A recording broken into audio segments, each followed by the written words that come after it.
চলতি বছরের প্রথম প্রান্তিকে ব্যাংক খাতে খেলাপি ঋণ বেড়েছে ৩৬,৬৬৭ কোটি টাকা। বাংলাদেশ ব্যাংকের তথ্য বলছে, মার্চ শেষে ব্যাংক খাতের খেলাপি ঋণ বেড়ে দাঁড়িয়েছে ১,৮২,০০০ কোটি, যা মোট ঋণের ১১.০১%।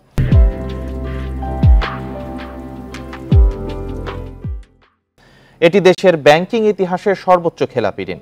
গত বছরের ডিসেম্বর শেষে ব্যাংক খাতে খেলাপি ঋণের পরিমাণ ছিল ১,৪৫,৬৩৩ কোটি টাকা। সে সময়ে মোট ঋণের মধ্যে খেলাপি ঋণ ছিল ৯%।